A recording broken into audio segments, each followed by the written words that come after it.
Four Nights of the Apocalypse chapter 180 is officially out, and I enjoyed this chapter, and we finally got set up for the actual semifinals.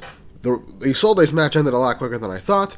We get some potential revelations for what is going on with Tristan, like a more conclusive answer for what we're going for, and a nice callback to the final chapter, 7 Deadly Sins, and some really nice character interactions, and some more insight into Isolde.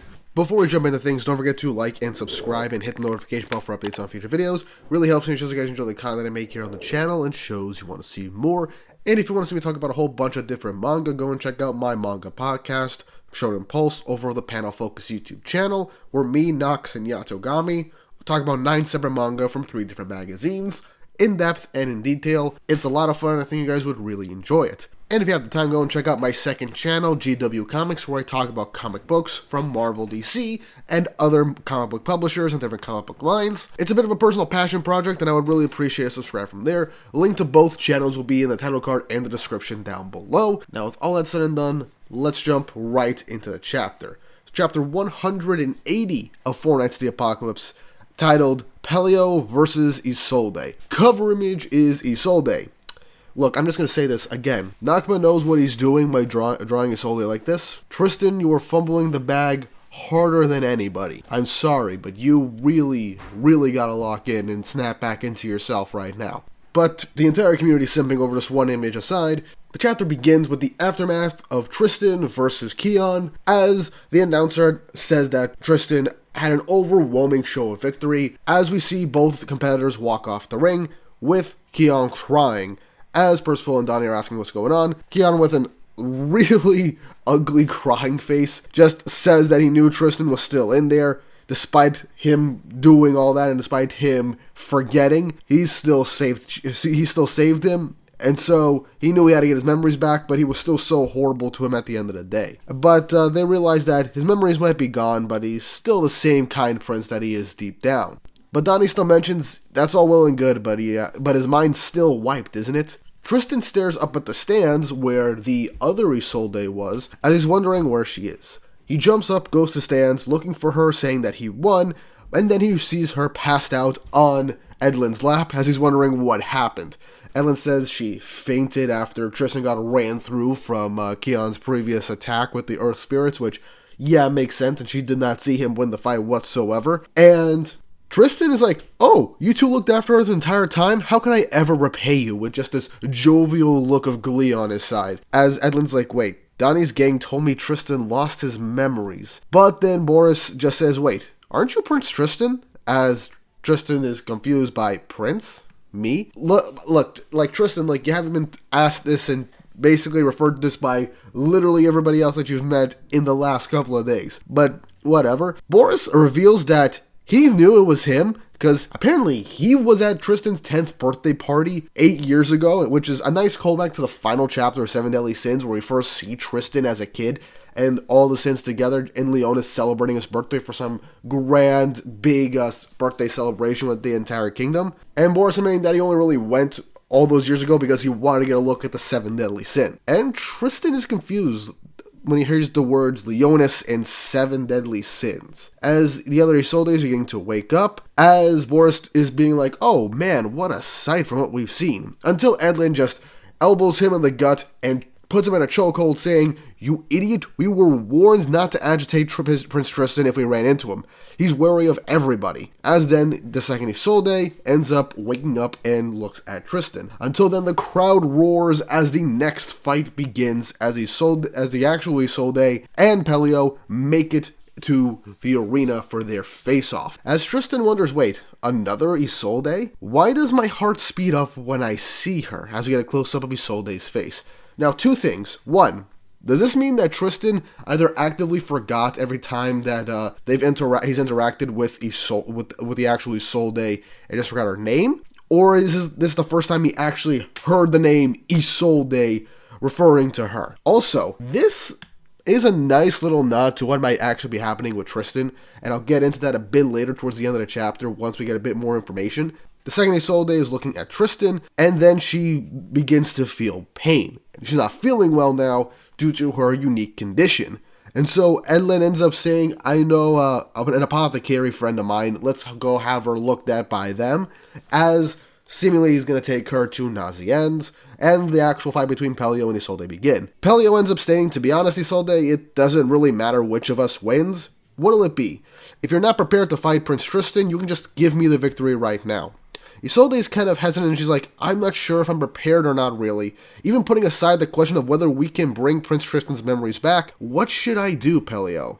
As everyone in the arena is just telling them to shut up and fight, we don't want to hear you guys talking, as Pelio's like, okay, look, we should at least pretend to fight so that people don't suspect us. But then Isolde at the corner of her eye notices Tristan and Edlin and Boris running with the other Isolde away from the arena. As Tristan is carrying the other Isolde, she's like, wait, stop being so close to him. As their faces are so close to each other, this is getting really underneath Isolde's skin as she gets flustered and really sad at the same time.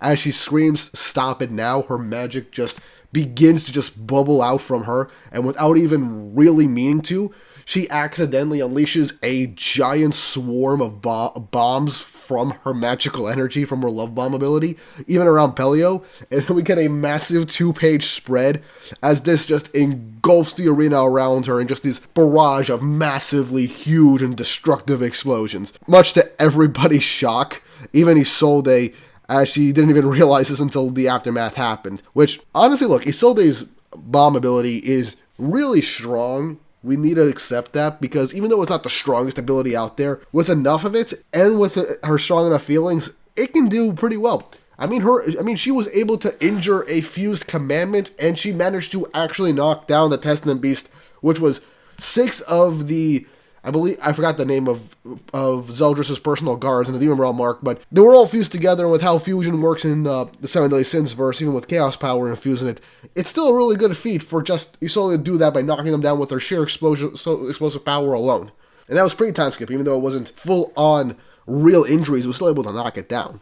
And right now, it's 2 years later, which is honestly kind of crazy. But the smoke clears, Pelio is covered in dust, and he's like, okay, you know what, I forfeit the match. And yeah, anticlimactic for Pelio. Big explosion, he's like, you know what, yeah, I'm not going to fight. And so Isolde is moving on to the semifinals.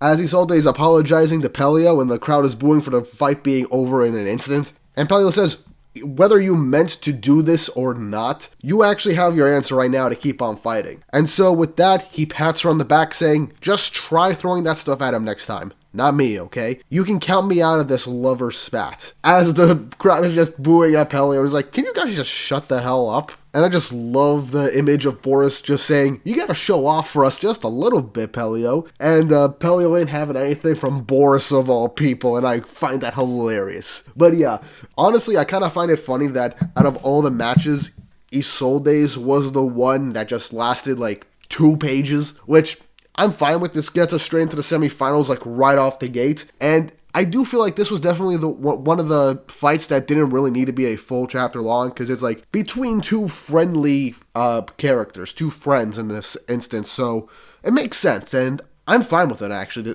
which means we can get to the main events literally in the next chapter, so I'm very excited for that. But with that, we have the final matchups set up for the tournament. For Block A, first match is going to be Percival versus Mystery Package.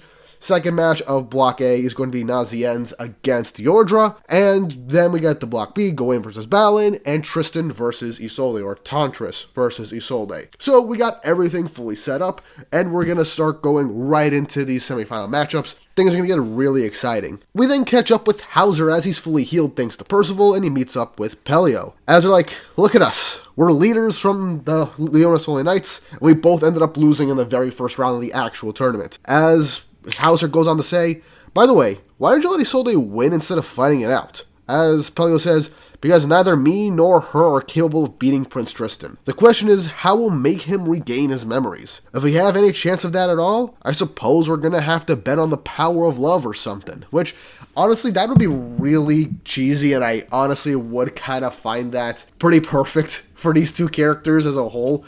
Because I feel like out of any of the characters, I feel like Tristan and Isolde, and with how Isolde's magic works, and how her feelings for Tristan are part of both of their stories to an extent, I wouldn't mind if an actual fight between the 2 of them, even though she 100% cannot beat him in an actual fight. She might be able to jog his memories. Her, of all people, if they went to actually fight it out and talk to him with, like, no way of Tristan running away or dismissing it right off the bat, that could jog his memories. Because realistically, outside of Isolde, maybe Percival, if they fight one-on-one, the only other person I could see, like, being able to legitimately jog his memories would be Lancelot and maybe his parents. I'm more so leaning towards Lancelot if that was the case. Again, I see a lot of people commenting, where's Lancelot, when's he going to show up? I pretty much think Lancelot's going to show up in the very next arc, or if anything, he'll be teased at the end of this. Either way, Lancelot returning is going to be like a big event, so just wait for the build-up until that eventually happens. But anyway, we continue on and meet up with our main group as Nasiens is treating the other Isolde, saying that what she's feeling right now is primarily due to exhaustion, and he can prescribe a drug that can help her with it. And Tristan says, I think I misread you guys. I treated you all so badly, but you're still so kind in return. Basically reconciling everything with the group at this point,